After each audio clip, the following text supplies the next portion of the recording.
ஒரு பெரியவர் உட்கார்ந்துருக்கிறார். அவரை சுற்றி அவருடைய தோழர்கள் உட்காந்துருக்கிறாங்க. ஏதோ ஒரு முக்கியமான செய்தியை அவர் அவங்களுக்கு சொல்லிகிட்டு இருக்கிறார். அவங்களும் ஆர்வமாக கேட்டுக்கிட்டு இருக்கிறாங்க. இந்த சமயத்தில் யாரோ ஒரு ஆள் வேகமாக அங்கே வர்றார். வர்ற வேகத்திலேயே எனக்கு ஏதாவது உதவி செய்யுங்க அப்படின்னு கேட்டுக்கிட்டே வர்றார்.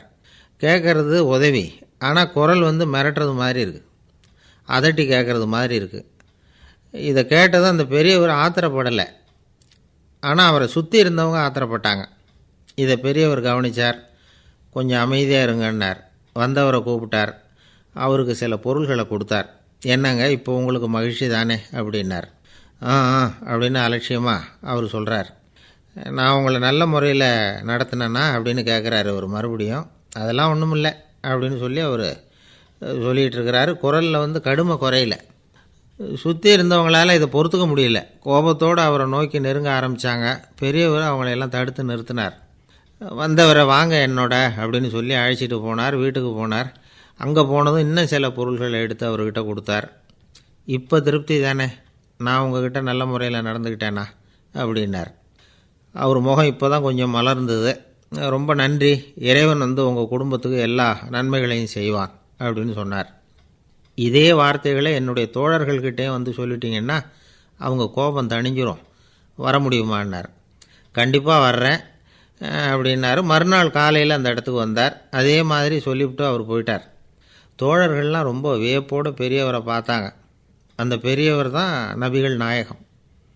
அவர் சொன்னார், ஒருத்தன் ரொம்ப ஆசையாக ஒரு ஒட்டகத்தை வளர்த்துக்கிட்டு வந்தான். ஒரு நாள் அந்த ஒட்டகம் கயத்தை அறுத்துக்கிட்டு ஓடி போயிட்டுது. அக்கம் பக்கத்தில் இருக்கிறவங்கெல்லாம் அந்த ஒட்டகத்தை பிடிக்கிறதுக்கு முயற்சி பண்ணாங்க. அதை துரத்திக்கிட்டு ஓடினாங்க. ஒட்டகம் தாறுமாறாக ஓட ஆரம்பிச்சிது. இந்த சமயத்தில் ஒட்டகத்தை வளர்த்தவன் அங்கே ஓடி வந்தான். நீங்கள் அதை ஒன்றும் செய்ய வேணாம், விட்டுருங்க, அதோட சுபாவம் எனக்கு நல்லா தெரியும், அதை சுலபமாக என்னோடய வழிக்கு கொண்டுட்டு வந்துட முடியும், நான் பார்த்துக்கிறேன், விட்டுருங்கோ அப்படின்னா. எல்லோரும் விலகி போயிட்டாங்க. இவன் என்ன செஞ்சான் தெரியுமா? கொஞ்சம் புல்லை கையில் எடுத்துக்கிட்டு அந்த ஒட்டகத்தை நெருங்கினான். அவ்வளவுதான். அது ஓடி இவன் காலடியில் உட்காந்துக்கிட்டது. செல்லமாக அதை அப்படியே தடவி கொடுத்தான். முதுகில் ஏறி உட்காந்துக்கிட்டான். அது பாட்டுக்கு சாதுவாக நடந்து போகுது. இந்த கதையை நபிகள் நாயகம் தம்முடைய தோழர்களுக்கு சொல்கிறார்.